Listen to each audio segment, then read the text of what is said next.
everyone, it's the Grumpy Meeple, and I am coming back at ya with more coverage of Wizkids stuff. I got terrain, I got painted miniatures, I got more painted miniatures, floors, tiles, the whole thing. And today I wanted to talk about the Icons of, this is really shiny so it might not come up well on camera. Icons of the Realm Premium Miniatures figures. So basically these are pre-painted hero figures for your fantasy gaming needs. So what interested me about this is the same thing that interests me about everything, which is that I'm lazy and never going to get around to painting these miniatures, but I still want to play with some decent quality miniatures. And, you know, I'd always kind of assumed that pre-painted miniatures, they just weren't kind of there yet, you know, and not worth investing in. And I had even seen this line before in passing and kind of written it off. But I took another look recently and I realized that, yo, these are actually pretty dope. And so I wanted to give you a quick overview and show off my ever-expanding collection so that you can see for yourself if these might be of any use to you. The kind of games that these will specifically be useful, I think, for will be stuff like Hero Quest is a perfect example, where the characters are really just like archetypes. They're not named characters. They're barbarians and wizards and blah, blah, blah. And so they don't really have any defining characteristics. So, you know, the dwarf from the Hero Quest set is, you know, really not very different than this dwarf. In other words, the only difference is this one is painted. And mine, I put my lazy painting on, which still looks light years better than bare plastic, but it's just not quite there. So I've been collecting a bunch of these. I'll show off my collection here in a bit. For now, I just wanted to unbox a couple of them and talk about the price and whatnot, and let you see them for yourself. So these typically run for $6.99 each. They've got a couple of different lines of them. They've got Magic the Gathering figures. They've got figures for Pathfinder, and then they've got the D&D figures. I was really excited about the ability to kind of combine these figures together, but they do some weird stuff. For instance, you can see with these characters, they're all on these kind of cool custom bases, but this isn't consistent across all the figures of this type. They'll have pre-painted figures for something like, they have one for Forgotten Realms for Driss Do'Urden and his kind of companions of the hall, but they don't have the sculpted bases. And I kind of don't want to mix sculpted and non-sculpted. I don't feel that I could get like this exact kind of look from doing it myself. And so I'm kind of limited to the single boxed figures with the skateboard bases. You can see where it's like a little piece of terrain. And then another kind of slightly irritating thing is that it seems like the scale is slightly different between lines. Like was really hoping to be able to add some Pathfinder minis to this collection because they have some really cool ones. But I looked at them the other day at the store and they were smaller. They were small enough that it would look weird to have them mixed together. Obviously, I'm super duper picky about this stuff. Any normal person wouldn't care about any of this, but just some things to look out for. And they tend to run about $7 each. You can get them for cheaper during sales or clearances or whatnot, but that's kind of the baseline price. So let's just go ahead and rip one of these bad boys open. This is going to be the Dragonborn Fighter. So I was looking for a replacement for the Hero Quest crew, basically. And the one character that I was having trouble replacing is the Barbarian, because there really isn't a great Barbarian figure in these lines, at least not a male figure. There's a female Barbarian figure, which I did get, which is awesome.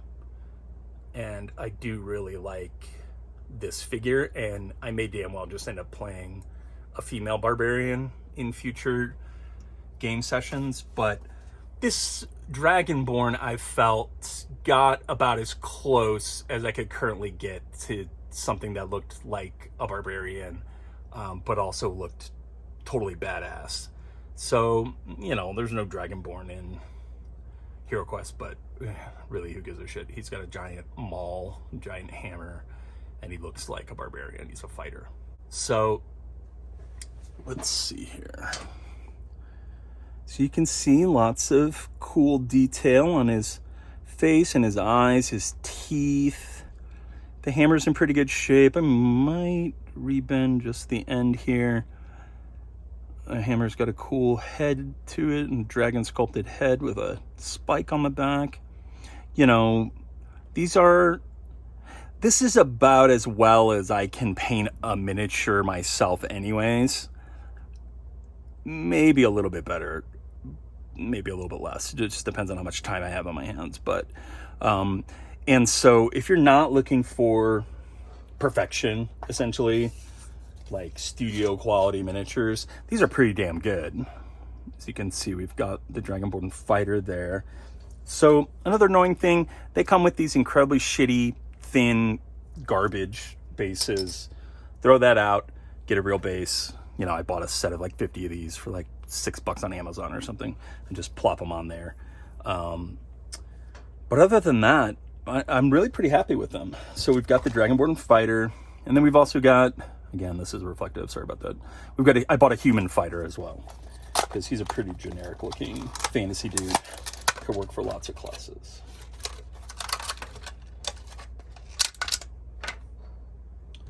And here we go. So right off the bat, the sword is all jacked, and will obviously need to be fixed.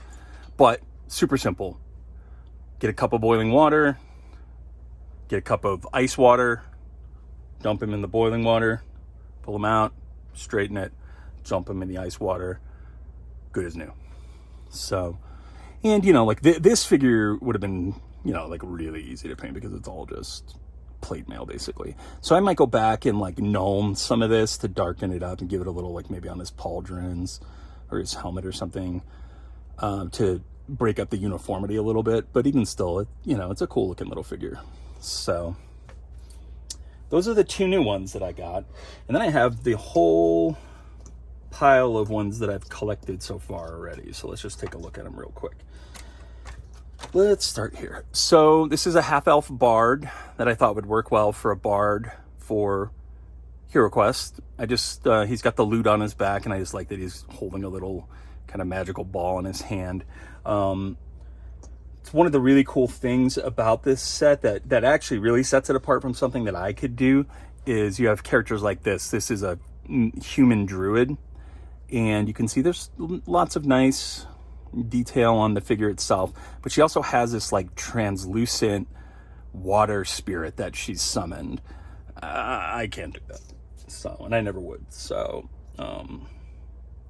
it's cool to see it on these figures, and some of them really have crazy spell effects. I don't even have like the really wild ones. Here's one that's pretty cool though. It's a dwarf cleric, so you can see he's got his fireball that he's throwing or whatever.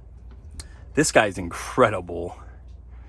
I forget what the name of the race is, but it's another druid. For some reason I collected a bunch of druids. I don't know, they have cool effects.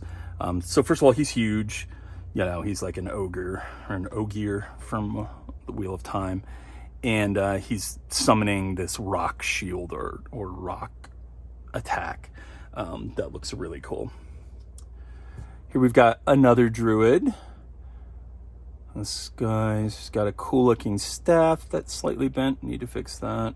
Some cool detail on his cloak, and he's got this, he's summoning a spell on the palm of his hand. This is probably my favorite of all these figures. This is a mage or a wizard. Again, I don't remember dragons necessarily, but you can see lots of cool detail on the figure, but the spell effect is incredible. He's throwing basically ice daggers, and he's actually holding the hilt of an ice dagger, or of a dagger that he's like replicating, I suppose, in this spell. So very, very cool. This is an elven, I want to say it's an elven cleric or paladin. This is a perfect figure for the knight class in Hero Quest. If you have that set, I do. I'll unbox it shortly and show it to you all. But that's going to be perfect for that. Here's your standard cool, badass, red-haired dwarf fighter with his big axe and tons of mail and a cool wooden shield. Here you've got a generic human fighter. Kind of an interesting color set.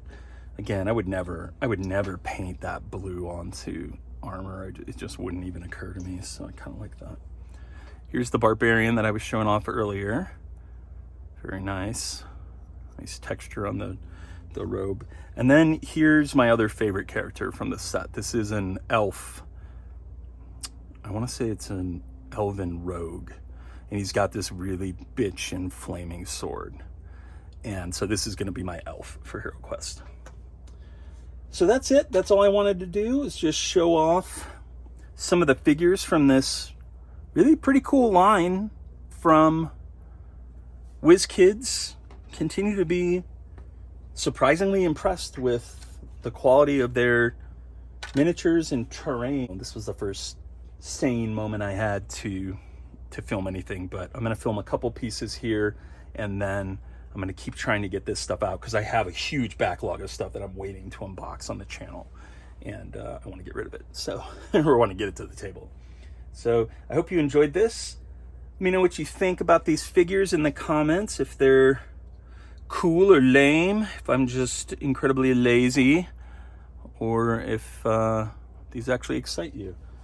The only other thing I'll do is I'll just show you for scale. Here's the actual figure from Hero Quest, and here's one of these guys. So they're pretty much the same scale, elf against elf, because they're up on this raised platform. You can see they're pretty close.